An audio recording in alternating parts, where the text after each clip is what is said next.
ಎಲ್ಲರಿಗೂ ನಮಸ್ಕಾರ. ರುಚಿ ಮನೆಗೆ ಸ್ವಾಗತ. ಇದು ಟೆಸ್ಟ್ ವ್ಲಾಗ್. ಯಾರೆಲ್ಲ ನನ್ನ ಯೂಟ್ಯೂಬ್ ಚಾನಲ್ನ ಸಬ್ಸ್ಕ್ರೈಬ್ ಮಾಡದೆ ನೋಡ್ತಾ ಇದ್ದೀರೋ ಪ್ಲೀಸ್ ಸಬ್ಸ್ಕ್ರೈಬ್ ಮಾಡ್ಕೊಳ್ಳಿ. ಹಾಗೆ ಒಂದು ಲೈಕ್ ಮಾಡಿ, ಶೇರ್ ಮಾಡಿ, ಕಮೆಂಟ್ ಮಾಡೋದನ್ನ ಮರಿಬೇಡಿ. ನಾವಿವತ್ತು ಸ್ವಲ್ಪ ಹೊರಗಡೆ ಹೋಗಬೇಕಾಗಿತ್ತು, ಅಂದರೆ ಸ್ವಲ್ಪ ಹುಷಾರಿರಲಿಲ್ಲ, ಬ್ಲಡ್ ಚೆಕಪ್ ಇತ್ತು. ಮತ್ತು ಬಾನಿ ಮತ್ತು ಪ್ರೀತು ಇಬ್ಬರೂ ಆಫೀಸು ಮತ್ತು ಕಾಲೇಜೆಲ್ಲ ರಜೆ ಹಾಕಿದ್ರು ಇವತ್ತು. ಅದಕ್ಕೆ ನಾನು ಬರೋದಿಲ್ಲ, ನೀವೇ ಹೋಗಿ, ನಾನು ಅಂದರೆ ಅದಕ್ಕೆಗೂ ಹುಷಾರಿರಲಿಲ್ವಲ್ಲ, ಟ್ಯಾಬ್ಲೆಟ್ ಕೊಟ್ಟಿದ್ರಲ್ಲ, ಅದು ಅದಕ್ಕೆ ಸ್ವಲ್ಪ ನಾನು ನಿದ್ದೆ ಮಾಡಬೇಕು, ನೀವು 3 ಹೋಗ್ರಿ ಅಂತ ಬೇರೆ ಹೇಳಿದರು. ನಾವು 3 ಹೋಗೋಣ ಅಂತ ಹೇಳ್ಬಿಟ್ಟು, ಪ್ರೀತು ಬೇರೆ ಇವತ್ತು ಆಫೀಸ್ ರಜೆ ಹಾಕಿದ್ದೀನಿ ಅಂತ ಹೇಳಿ, ಅಂದರೆ ಮಂಡೇ ತನಕ ರಜೆ ಹಾಕಿದೆ. ರಜೆ ಹಾಕಿದ್ದೀನಿ ಅಂತೇಳಿ ಸ್ವಲ್ಪ ಎದ್ದಿದ್ದು ಪ್ರೀತು ಲೇಟ್ ಆಯಿತು, ನಾನು ಟಿಫನ್ ಮಾಡಿದ್ದು ಸ್ವಲ್ಪ ಲೇಟ್ ಆಯಿತು. ಆಮೇಲೆ ಭಾನುನು ಅಮ್ಮ ಇಬ್ಬರು ಸೇರಿ ದೇವ್ರ ಮನೆಯಲ್ಲೆಲ್ಲ ಪೂಜೆ ಮಾಡಿಕೊಂಡ್ರು. ಅಮ್ಮ ಅವ್ರ ತಮ್ಮಂಗೇನೋ ಕೈ ಏಟಾಗಿದೆ ಅಂತ ಹೇಳಿ ಅವ್ರು ನೋಡ್ಕೊಬರೋದಕ್ಕೆ ಅಂತ ಅಮ್ಮ ಹೋದ್ರು. ಇನ್ನು ಅತ್ತಿಗೆ ನಾನು ಮನೆಯಲ್ಲೇ ಇರ್ತೀನಿ, ಅಮ್ಮನೂ ಇಲ್ವಲ್ಲ, ನೀವು 3 ಹೋಗ್ರಿ ಅಂತ ಹೇಳ್ತಾ, ಅವ್ನು ರಿಷಿನೂ ಕಾಲೇಜ್ಗೆ ಹೊರಟ್ಬಿಟ್ಟಿದ್ದ. ಸರಿ ಅಂತ ಹೇಳಿ ನಾವು ಹೋಗಿ ಬ್ಲಡ್ ಕೊಡೋದಷ್ಟೇನೆ.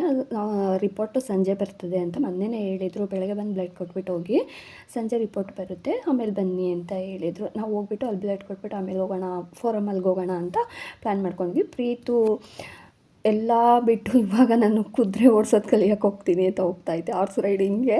ಅದಕ್ಕೆ ಹೋಗಿ ಜಾಯಿನ್ ಆಗಿತ್ತು. ಈ ಸ್ಯಾಟರ್ಡೇಯಿಂದ ಹೋಗಬೇಕಾಗಿತ್ತು. ಅದಕ್ಕೆ ಸ್ವಲ್ಪ ಡ್ರೆಸ್ ತೊಗೋಬೇಕು. ಮತ್ತು ಭಾನು ಪ್ರೀತು ಇಬ್ಬರೂ ಅವರು ಜಿಮ್ಗೆ ಸೇರಿಕೊಂಡಿದ್ರು. ಜಿಮ್ಗೆ ಹೋಗಬೇಕು ಅಂತ ಹೇಳಿ ಹಾಗೆ ಬಟ್ಟೆಗಳೆಲ್ಲ ತೊಗೊಂಬರೋಣ ಅಂತ ನಾವು ಪ್ಲ್ಯಾನ್ ಮಾಡ್ಕೊಂಡಿದ್ವಿ.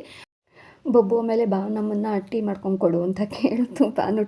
ಭಾನುನೇ ಹೇಳಿದ್ದು, ಇವಾಗ ಕುತ್ಕೊಂಡು ನನಗೆ ಬೋರ್ ಆಗ್ತಾಯಿದೆ, ಪ್ರೀತು ರೆಡಿ ಆಗೋ ತನಕ ನಂಗೆ ಟೀ ಮಾಡಲಾ ಅಂತ ಕೇಳ್ತು. ಸರಿ ಮಾಡು ಅಂತಂದಕ್ಕೆ ಟಿಫನ್ ಮಾಡಿತ್ತು ತಟ್ಟೆನೂ ಮತ್ತು ಹಾಟ್ ಬಾಕ್ಸ್ ಇತ್ತು. ನನಗೆ ಪಾತ್ರೆ ತೊಳೆಯೋದಕ್ಕೆ ರಜೆ ಹಾಕಿಸಿದ್ದೀರಲ್ವ ನನ್ನ ಹತ್ರ ಅಂತ ಹೇಳ್ತಾಯಿತ್ತು. ನಾನೇನು 2 ತಟ್ಟೆ ಒಂದು ಹಾಟ್ ಬಾಕ್ಸ್ಗೆ ಹಿಂಗೆ ರಜೆ ಹಾಕಿಸಿದ್ದೀವಾ ಅಂತ ಅಂದೆ. ಮತ್ತು ಟೀ ಎಂತಕ್ಕೆ ಇಷ್ಟೊಂದು ಇಟ್ಟಿದ್ದೀಯಾ ಅಂತಂದೆ. ಹಾಲೆಲ್ಲ ಹಾಕ್ಬಿಟ್ಟೆ ಅಂತು.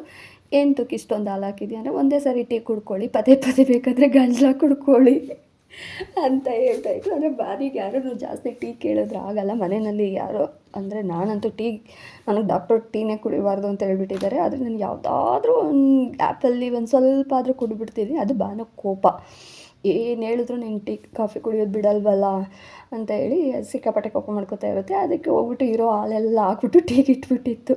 ಎಂತಕ್ಕೆ ಪಾಪ ಅಂತ ಕೇಳಿದ್ರೆ ಆ ಥರ ಹೇಳ್ತು. ಒಂದು ಸಾರಿ ಟೀ ಕುಡೀರಿ, ಪದೇ ಪದೇ ಗಂಜಲ ಕುಡೀರಿ, ಅದನ್ನೇ ಆರೋಗ್ಯಕ್ಕೆ ಒಳ್ಳೆಯದು ಅಂತ ಹೇಳ್ತಾಯಿತ್ತು. ಅದಕ್ಕೆ ಅದಕ್ಕೆ ಸರಿ ಬಿಡಮ್ಮ, ಒಳ್ಳೆ ಕೆಲಸ ಮಾಡಿದ್ದೀನಿ, ಸಂಜೆ ಟೀ ಅಂತ ಕೇಳಲೇಬಾರ್ದು ನಿನ್ನ ಅಂತ ಅದಕ್ಕೆ ಹೇಳ್ತಾಯಿತ್ತು. ಆಮೇಲೆ 3 ರೆಡಿಯಾಗಿ 12 ಗಂಟೆ ಆಗೋಯ್ತು ಮನೆಯಲ್ಲೇ. 12 ಗಂಟೆ ಆಯಿತು. ಆಮೇಲೆ ಹೋದ್ವಿ. ಫಸ್ಟ್ ಹಾಸ್ಪಿಟ್ಲಿಗೆ ಹೋಗ್ಬಿಡೋಣ, ಹಾಸ್ಪಿಟ್ಲಿಗೆ ಹೋಗ್ಬಿಟ್ಟು ಅಲ್ಲಿ ತೋರಿಸ್ಕೊಂಡು ಬ್ಲಡ್ ಕೊಟ್ಬಿಟ್ಟು ಹೋಗೋಣ, ಆಮೇಲೆ ಫೋರಮಲ್ಗೆ ಹೋಗೋಣ ಅಂದ್ಕೊಂಡು ಪ್ಲ್ಯಾನ್ ಮಾಡಿದ್ವಿ. ನಾವು ನೋಡಿದ್ರೆ ಅಲ್ಲಿ ಹೋಗೋ ಅಷ್ಟರಲ್ಲಿ ಮಳೆನೇ ಬಂದುಬಿಡ್ತು. ಮಳೆ ಬರೋ ಥರನೇ ಇರಲಿಲ್ಲ, ಬಿಸಿಲಿತ್ತು. ಅಲ್ಲಿ ಹೋಗ್ತೀವಿ, ಅಲ್ಲಿ ಹೋಗಿದ ತಕ್ಷಣ ಮಳೆ ಸ್ಟಾರ್ಟ್ ಆಯಿತು. ಆಮೇಲೆ ಹೋಗ್ಬಿಟ್ಟು ಅಲ್ಲೆಲ್ಲ, ಅಂದರೆ ನಮಗೂ ಗೊತ್ತಿರಲಿಲ್ಲ ಎಷ್ಟು ಏನು ಅಂತಂದ್ಬಿಟ್ಟು, ಏನೇನು ಚೆಕಪ್ ಅಂತ ಹೇಳ್ಬಿಟ್ಟು. ನಮ್ಗೆ ಸ್ವಲ್ಪ ಹುಷಾರೇ ಇಲ್ಲ, ಒಂದು 8 ದಿವಸದಿಂದ ಸ್ವಲ್ಪ ಹುಷಾರೇ ಇರಲಿಲ್ಲ. ಇವಾಗ ಸ್ವಲ್ಪ ಜಾಸ್ತಿ ಆಗಿತ್ತು. 3 ಡೇಸ್ ಬ್ಯಾಕೆ ಅವ್ರು ಹೇಳಿದರು ಬ್ಲಡ್ ಚೆಕಪ್ ಮಾಡಿಸ್ಬೇಕು ಅಂತ. ನಾನು ಇವಾಗ ಮಾಡಿಸೋಣ ಅಂತಂದ್ಬಿಟ್ಟು, ಅಂದರೆ ಹಬ್ಬದ ದಿವಸ ಏನು ಮಾಡಿಸೋದು ಅಂತ ಹೇಳ್ಬಿಟ್ಟು ಬಂದುಬಿಟ್ಟಿದೆ.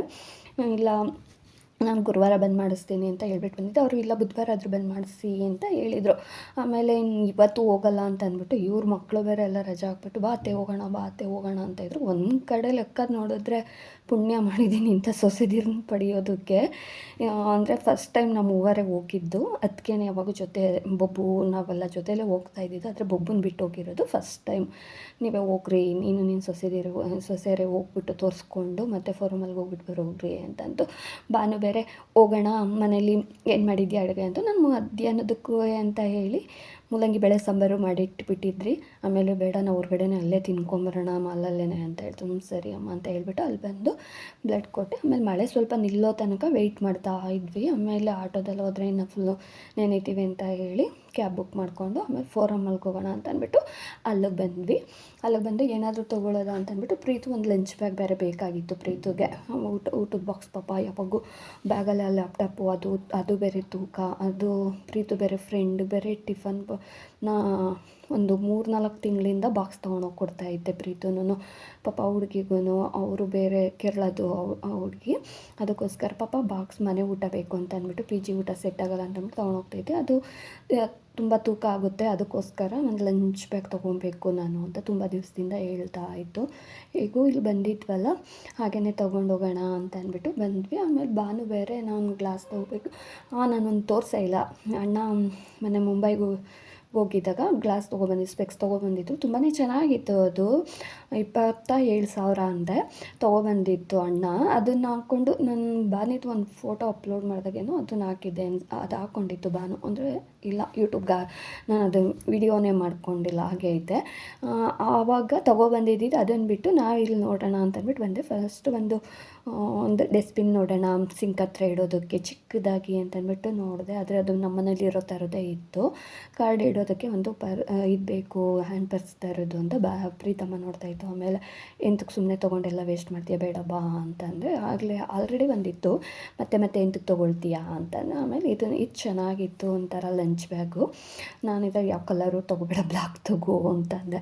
ಅಂದರೆ ಒಳಗಡೆ ಒಂಥರ ಸಿಲ್ವರು, ಹೊರಗಡೆ ಬ್ಲ್ಯಾಕು. ತುಂಬ ಚೆನ್ನಾಗಿತ್ತು ಅದು ಬ್ಯಾಗು, ವಾಶ್ ಮಾಡೋದಕ್ಕೂ ಚೆನ್ನಾಗಿತ್ತು. ಬ್ಲ್ಯಾಕ್ ತೊಗೊಂಡ್ರೆ ಸ್ವಲ್ಪ ಗಲೀಜಾದರೂ ಗೊತ್ತಾಗಲ್ವಲ್ಲ, ವಾರಕ್ಕೆ ಒಂದು ಸಾರಿ ಆದರೂ ಕ್ಲೀನ್ ಮಾಡ್ಕೋಬೋದಲ್ಲ ಅಂತ ಅಂದ್ಬಿಟ್ಟು ನಾನು ಅದನ್ನೇ ಬ್ಲ್ಯಾಕೇ ತೊಗೊಂಡೆ. ಅಷ್ಟರಲ್ಲಿ ಬಬ್ಬುಗೆ ವೀಡಿಯೋ ಕಾಲ್ ಮಾಡಿ ತೋರಿಸ್ದೆ. ಬಬ್ಬು ಒಪ್ಪಲ್ಲ. ಆಮೇಲೆ ಯಾವುದಂದ್ರೆ ಅದು ತೊಗೊಬಂದಿದ್ದೀರಾ ಅಂತೈತೆ ಅಂದ್ಬಿಟ್ಟು ಬಬ್ಬುಗೂ ವೀಡಿಯೋ ಕಾಲ್ ಮಾಡಿ ತೋರಿಸಿದ್ವಿ. ಬಬ್ಬುನು ಬ್ಲ್ಯಾಕೇ ತೊಗೊಳ್ರಿ ಅಂತ ಹೇಳ್ತು. ಆಮೇಲೆ ನಾವು ಇದನ್ನು ಬ್ಲ್ಯಾಕ್ ತೊಗೊಂಡ್ವಿ. ಬಬ್ಬು ನಮ್ಮ ಜೊತೆ ಬಂದಿಲ್ಲ ಅಂದರೂ ಎಲ್ಲದಕ್ಕೂ ನಾವು ಫೋನ್ ಮಾಡಿ ಬಬ್ಬುನ ಬರೋ ತನಕ ಮಲ್ಕೋಕ್ಕೂ ಬಿಟ್ಟಿಲ್ಲ. ನಾವು ಪದೇ ಫೋನ್ ಮಾಡ್ತಾನೇ ಇದ್ವಿ. ಎಲ್ಲ ಏನಾದರೂ ಒಂದು ತೊಗೊಳಕ್ಕೆ ಹೋದ್ರೆ ಸಾಕು, ನೋಡು ಬಬ್ಬು ಅಂತಂದ್ಬಿಟ್ಟು ವೀಡಿಯೋ ಕಾಲ್ ಮಾಡಿ ತೋರಿಸ್ತಾನೆ ಇದ್ವಿ. ಆಮೇಲೆ ಪ್ರೀತಿಗೆ ಹ್ಯಾಟ್ ಇಷ್ಟ ಆಯಿತು, ಅದೇ ರಿಷಿತ ಸೇಮ್ ಇದೆ. ಆಮೇಲೆ ಬೇಡ ಇದು ಇದೆಯಲ್ಲ ಎಂತಕ್ಕೆ ತೊಗೊಳ್ತೀಯ ಬೇಡ ಅಂತ ಅಂದ್ಬಿಟ್ಟು ಆಮೇಲೆ ಗ್ಲಾಸ್ ನೋಡ್ತಾಯಿತ್ತು. 400 ಅಂತ ಅಂದ್ಬಿಟ್ಟು ಅದ್ರ ಮೇಲೆ ಇತ್ತು. ಭಾವನಮ್ಮ ಬಂದು 400 ಬೇಕಮ್ಮ ನಿಂಗೆ, ನಡಿ ನಾನೇ ಗಿಫ್ಟ್ ಕೊಡಿಸ್ತೀನಿ ತೊಗೊಂಬಿಡು ಅಂತ ಭಾನು ರೇಗಿಸ್ತಾಯಿತ್ತು. ಅಲ್ಲ ಸುಮ್ಮನೆ ನೋಡೋದಕ್ಕೆ ಚೆನ್ನಾಗಿತ್ತಲ್ಲ ಹಾಕ್ಕೊಂಡು ಅಂತಂದ್ಬಿಟ್ಟು ನೋಡ್ತಾಯಿತ್ತು. ಆದರೆ ಚೆನ್ನಾಗಿ ಕಾಣಿಸ್ತಾಯಿತ್ತು ಪ್ರೀತಿಗೆ, ತುಂಬ ಚೆನ್ನಾಗಿ ಕಾಣಿಸ್ತಾಯಿತ್ತು. ಆಮೇಲೆ ಭಾವನಮ್ಮ ನೋಡ್ತಾಯಿತ್ತು. ಆಮೇಲೆ ನೋಡಿಬಿಟ್ಟು ಅಕ್ಕ ತಂಗಿದಿರಿಬ್ರು ನೋಡ್ತಾಯಿದ್ರು. ಚೆನ್ನಾಗಿ ಕಾಣಿಸ್ತಾ ಇತ್ತಲ್ಲ. ಆಮೇಲೆ ಇದು ಬೇಡ. ಆಮೇಲೆ ಆಮೇಲೆ ನೆನಪು, ಅಯ್ಯೋ ಪಪ್ಪ ಮನೆ ತೊಗೊಬಂದಿದ್ದು ನಾವು ಹಾಕೊಬರ್ಬೇಕಾಗಿತ್ತಲ್ವಾ ಅಂತಾಯಿತು. ಆದರೆ ಅತ್ತೆನ ಹಾಸ್ಪಿಟ್ಲಿಗೆ ಕರ್ಕೊಂಡು ಹೋಗ್ಬೇಕಲ್ವ, ಫಸ್ಟ್ ಹೋಗಿದ್ದಿದ್ದು. ಹಾಗಾಗಿ ನಾವು ಈ ಕಡೆ ಹಿಂಗೆ ಬಂದಿದ್ದಿದ್ರೆ ತೊಗೊಂಬರ್ಬೋದಾಗಿತ್ತು ಅಂತಾಯಿದ್ರು. ಅಂದರೆ ಮಕ್ಕಳನ್ನು ಪಾಪ ಫಸ್ಟ್ ಟೈಮ್ ಅವ್ರು ಓದು ಕೆಲಸ ಬರೀ ಇದ್ದೇನೆ, ಹೊರಗಡೆ ಅವರು ಎಲ್ಲೂ ಹೋಗಲ್ಲ, ಮನೆಯಿಂದನೂ ಎಲ್ಲೂ ಕಳಿಸಲ್ಲ. ಹಾಗಾಗಿ ಇವತ್ತು ಈಗೂ ಮನೇಲಿದ್ದೀವಲ್ಲ, ಬಾ ಓಡಾಡ್ಕೊಂಡು ಹಾಗೆಲ್ಲ ತೊಗೊಂಬರೋಣ ಅಂತಂದ್ಬಿಟ್ಟು ಭಾನುಪ್ರೀತು ಅವರಿಬ್ರು ಅಕ್ಕ ತಂಗಿದಿರು ಮಾತಾಡ್ಕೊಂಡಿದ್ದು. ಅವ್ನು ರಿಷಿನೂ ಕರೆದ್ವಿ ಬೆಳಗ್ಗೆನೇ ಬಾರೋ ಅಂತಂದ್ಬಿಟ್ಟು. ಅವನಿಲ್ಲ ನಮ್ಮ ಕಾಲೇಜ್ ಐತೆ, ನಾನು ಬರೋಕ್ಕಾಗಲ್ಲ, ನೀವೇ ಹೋಗ್ರಿ ಅಂತ ಹೇಳ್ದ.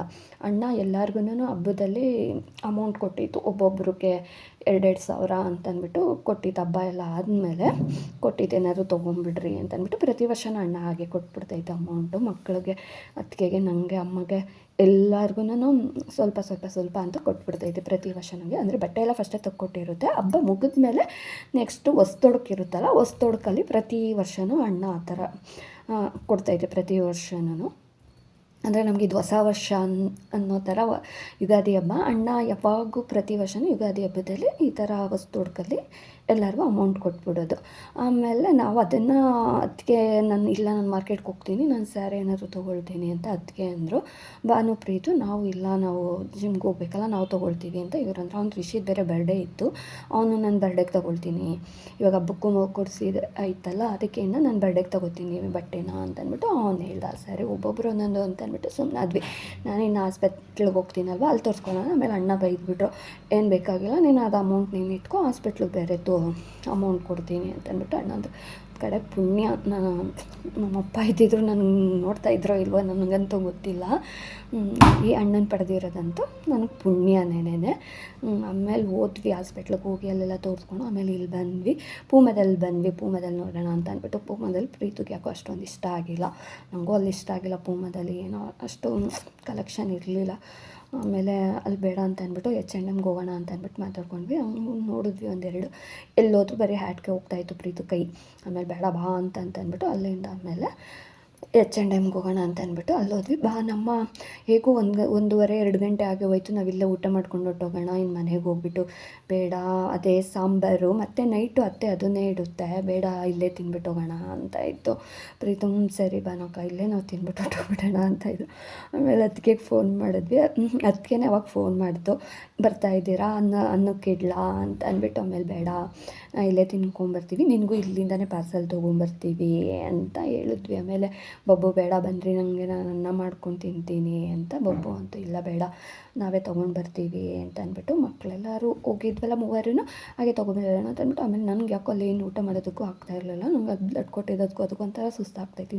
ಮಕ್ಕಳು ಫಸ್ಟ್ ಟೈಮ್ ಬೇರೆ ಎಲ್ಲ ಬಂದಿದ್ದಾರಲ್ಲ, ಇನ್ನು ಜಾಸ್ತಿ ಪಾಪ ನನಗೆ ಈ ಥರ ಆಗುತ್ತೆ ಅಂತಂದರೆ ಅವ್ರಿಗೊಂಥರ ಇದು ಅಂತ ಅಂದ್ಬಿಟ್ಟು ಹೋಗೋಣ ಅತ್ತೆ ಮನೆಗೆ ಅಂತಾರೆ ಅಂತ ಅಂದ್ಬಿಟ್ಟು ನಾನು ಆರಾಮಾಗಿದ್ದೀನಿ ಅಂತಲೇ ಹೇಳ್ತಾ ಇದ್ದೆ. ಆಮೇಲೆ ನಾನು ಅಲ್ಲಿ ಜ್ಯೂಸ್ ಸಿಗುತ್ತೆ ನೋಡೋಣ, ಜ್ಯೂಸ್ ಕುಡಿಯೋಣ ಅಂತ ಅಂದ್ಕೊಂಡು ಹೋದೆ. ಅದೇ ನಮ್ಗೆ ಇವಾಗ ಸ್ವಲ್ಪ ಥಂಡಿ ಅಂದ್ರೂ ಆಗೋಲ್ಲ, ಕೋಲ್ಡು ಮತ್ತು ಕೆಮ್ಮು ಕಫ ಬೇರೆ ಆಗಿರೋದಕ್ಕೂ ಅದಕ್ಕೆ ಇನ್ನೂ ಜಾಸ್ತಿ ಹುಷಾರು ತಪ್ತೀನಿ ಅನ್ನೋದೊಂದು ಭಯ ಬೇರೆ ನನಗೆ. ಹಾಗಾಗಿ ಬೇಡ ಅಂತ ಅಂದ್ಬಿಟ್ಟು ಕಾಫಿ ಕುಡಿಯೋಣ ಅಂತ ಅಂದ್ಬಿಟ್ಟು ನೋಡಿದೆ. ನಂಗೆ ಅಲ್ಲಿ ಕಾಫಿನೂ ಬೇಡ ಅಂತ ಅನ್ನಿಸ್ತು. ಬೇಡ ಮನೆಗೆ ಹೋಗ್ಬಿಟ್ಟು ಕಾಫಿ ಮಾಡ್ಕೊಳ್ಳೋಣ ಅಂದ್ಬಿಟ್ಟು ಹಂಗೂ ಬಾನು ಕಾಫಿ ಬೇಕಾ ಹೇಳು ತೊಗೊಬಂದು ಕೊಡ್ತೀನಿ ಅಂತ ಆಯಿತು. ಆಮೇಲೆ ಬೇಡ ಪಾಪ ನನಗೆ ಕಾಫಿ ಅಂತ ಅಂದೆ. ಆಮೇಲೆ ಪೂರಿ ತೊಗೊಂಡ್ರು ಮಕ್ಕಳು. ಭಾವನಮ್ಮ ಪ್ರೀತಮ್ಮ ಭಾನು ಪರೋಟ ತಗೋತು. ಆಮೇಲೆ ಹೋಗ್ಬಿಟ್ಟು ನನಗೇನು ಬೇಡ ಅಂತ ನಾನಂದೆ. ಆಮೇಲೆ ನಾನು ಜ್ಯೂಸ್ ಕೇಳಿದೆ. ಅಂದರೆ ಸ್ವಲ್ಪ ಈ ಕೋಲ್ಡ್ ಆಗಿದ್ದಾಗ ಮತ್ತು ಕೆಮ್ಮಿರುತ್ತಲ್ಲ ಆ ಟೈಮಲ್ಲಿ ಸ್ವಲ್ಪ ಒಂದೊಂದು ಸಾರಿ ಹೀಟ್ಗೂ ಆ ಥರ ಏನಾದರೂ ಆಗಿದ್ದರೆ ಈ ಥರ ಜ್ಯೂಸ್ ಕುಡಿದ್ರೂ ಕಡಿಮೆ ಆಗೋಗುತ್ತೆ. ಹಾಗಾಗಿ ನಾನು ಜ್ಯೂಸನ್ನು ಮತ್ತು ಫ್ರೆಂಚ್ ಫ್ರೈಸ್ ಕೇಳಿದೆ. ನಾನು ಫ್ರೆಂಚ್ ಫ್ರೈಸ್ಗೂ ಅದೆರಡು ಬೇಕು ಅಂತಂದ್ಬಿಟ್ಟು ನಾನು ಹೇಳಿದೆ. ಆಮೇಲೆ ಇಲ್ಲಿ ಫಸ್ಟು H&M ಬರೋಣ, ಇಲ್ಲಿ ನೋಡೋಣ ಯಾವ ಥರ ಸಿಗುತ್ತೆ. ಪ್ಯಾಂಟ್ ಏನಾದರೂ ಚೆನ್ನಾಗಿತ್ತು ಅಂತಂದರೆ ಇಲ್ಲಿ ತೊಗೊಳ್ಳೋಣ ಅಂತ ಅಂದ್ಬಿಟ್ಟು ಇಲ್ಲಿಗೆ ಬಂದ್ವಿ. ಲೈಫ್ ಸ್ಟೈಲಲ್ಲೂ ಚೆನ್ನಾಗಿತ್ತು, ಅದೇ ಲೈಫ್ ಸ್ಟೈಲ್ಗೆ ಹೋಗಿಲ್ಲ. ಫಸ್ಟ್ ಇಲ್ಲಿ H&M ಅಲ್ಲಿ ನೋಡೋಣ ಅಂತಂದ್ಬಿಟ್ಟು ರಿಷಿಗೆ ಈ ಥರ ತೊಗೊಂಡು ಕೊಟ್ಬಿಡೋಣ ಬನ್ನಿ ಅಂತಾರ. ಅವನು ನೈಟಲ್ಲಿ ಇದು ಟಿ ಶರ್ಟ್ಗಳ್ನ ಅದ ಅಂತ ಇರ್ತಾನಲ್ಲ ಅಂತ ಭಾವನಮ್ಮ ಹೇಳ್ತಾಯಿತ್ತು. ಸರಿ ಏನೋ ಒಂದು ಮಾಡೋಣ ನಡಿ, ಸದ್ಯಕ್ಕೆ ಅವ್ನು ತೊಗೊಳ್ತಾನೆ, ನೀವು ತೊಗೊಂಡು ನಡೀರಿ ಅಂತ ಅಂದ್ಬಿಟ್ಟು ಅಲ್ಲಿ ಬಂದ್ವಿ. ಅಲ್ಲಿ ಬಂದು ಪ್ರೀತಿಗೆ ಒಂದಕ್ಕಿಂತ ಒಂದು H&M ಅಲ್ಲಿ ಇಷ್ಟ ಆಯಿತು, ಚೆನ್ನಾಗಿತ್ತು. ಒಂದಕ್ಕಿಂತ ಒಂದು ಇಷ್ಟ ಆಯಿತು. ಆದರೆ ಭಾನು ಫಸ್ಟೇ ಯೋಗ ಕ್ಲಾಸ್ಗೆ ಅಂತ ಅಂದ್ಬಿಟ್ಟು ತೊಗೊಂಬಿಟ್ಟಿತ್ತು. ಅದೇ ಸಾಕು ನನಗೆ ಅಂತಾಯಿತು. ಆಮೇಲೆ ಒಂದು ಲಾಂಗ್ ಗೌನ್ ಥರ ತೊಗೊಂಬಂತು. ಅದೊಂಥರ ಬಟ್ಟೆ ಮೆಟೀರಿಯಲ್ ಚೆನ್ನಾಗಿತ್ತು. ಅಂದರೆ ಏನೋ ಒಂಥರ ಲಾಂಗ್ ಇತ್ತು, ಆದರೆ ಯೂಸ್ ಮಾಡಿದ್ರೆ ಮಾತ್ರ ತೊಗೋಬೇಕು, ಇಲ್ಲಾಂದರೆ ಬೇಡ. ಇವಾಗ ತೊಗೊಂಡಿರೋವೆ ಇವು ತೊಗೊಂಡು ಆಗಲೇ 1.5 ವರ್ಷ 2 ವರ್ಷ ಆಯಿತು, ಇವಾಗ ಹಾಕ್ತಾಯಿದ್ದೀರಾ.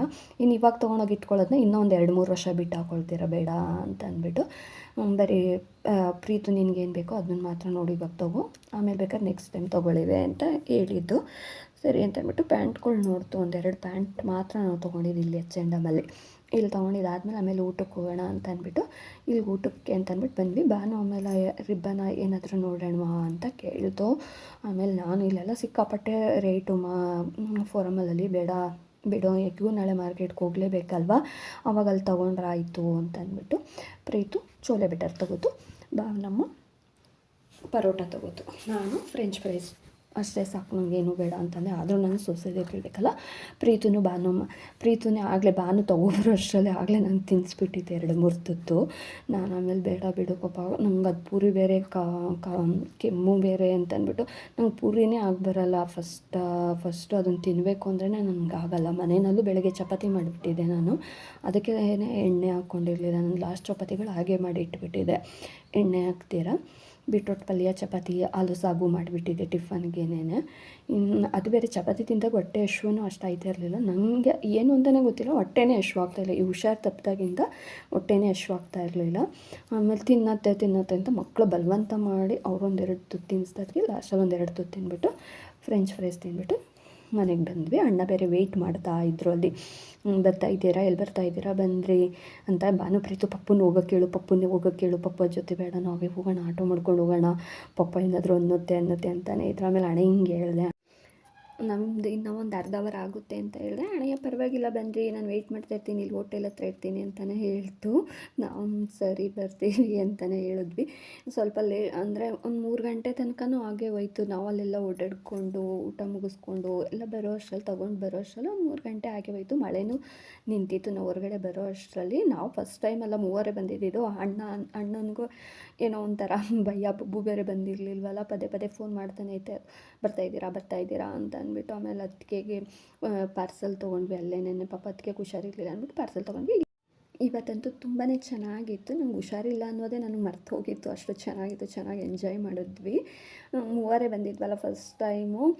ಅಂದರೆ ಗೊತ್ತಿರೋರು, ಅಂದರೆ ಊರಿಗೆ ಹತ್ರನೇ ಅಲ್ವ ಇರೋದು ಫಾರಮ್ ಮಾಲು, ಹಾಗಾಗಿ ನಮ್ಮ ಕೋಣನಕುಂಟೆ ಕ್ರಾಸಲ್ಲಿ, ಹಾಗಾಗಿ ನಮಗೇನು ಅನಿಸಿಲ್ಲ. ಆರಾಮಾಗಿ ಬಂದು ಸುತ್ತಾಡಿಕೊಂಡು ಬಂದ್ವಿ. ಇಲ್ಲಿಗೆ ಇವತ್ತಿನ ವ್ಲಾಗ್ ಎಂಡ್ ಆಗುತ್ತಿದೆ. ಧನ್ಯವಾದಗಳು.